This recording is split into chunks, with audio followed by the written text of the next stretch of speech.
হচ্ছে না। এরকম গোসা বললে মানুষের চলাচল করাই কষ্ট হয়ে যাবে, বুঝছো? কি ওরা অবস্থা, সকালবেলা হাঁটাহাঁটা করলে শরীর ভালো থাকে, ভালো থাকে। মানে হাঁটাহাঁটি করাটা কুয়াশার মধ্যে। অনেকদিন পর গ্রামে এসে তো কি সুন্দর প্রকৃতি ভরা। বন্ধু এখন তুই খেয়াল করছাস, শহরে তো অনেকদিন থাকি কিন্তু গ্রামে এসে কিরকম একটা মজা পাচ্ছি। আসলে মামা কথা, আজকে আমার 500 টাকার ধার লাগবে, দিতে পারবি কেউ? তোর কাছে আছে দোষ? আমার কাছে তো টাকা পয়সা নাই আর। সব বন্ধু তাহলে তোদের কাছে কারো কাছে নাই? বন্ধু আমার কাছে 100 টাকা আছে, নিয়ে যাও। আচ্ছা ঠিক আছে বন্ধু, তুই 100 টাকা এবার নিয়ে চল, পরে ম্যানেজ। বন্ধু তুই আমার সম্মানটা রাখলি রে।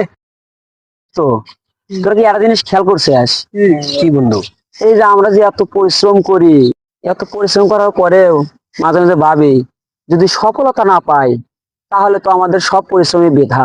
মাহতাব, বন্ধু তোর চিন্তা ধারণা বদলে ফেল। আমরা মুমিন হিসেবে অনেক ভালো।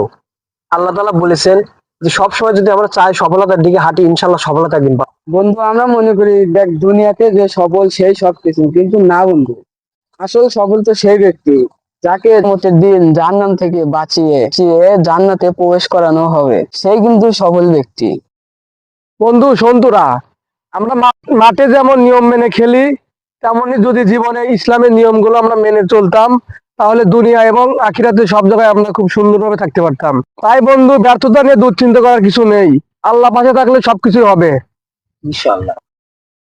আসেন আমরা এই দুনিয়ার খারাপ চিন্তা ভাবনা বাদ দিয়ে আখিরাতের জন্য কিছু করি। আল্লাহ তাআলা আমাদেরকে দুনিয়াতে পাঠাইছে কিছু খেদমত করার জন্য। আমরা যদি দুনিয়াতে যদি শুধু টাকা পয়সা অন্যান্য যদি চিন্তা ভাবনা করি, আখিরাতে কিন্তু আমরা শান্তি পাবো না।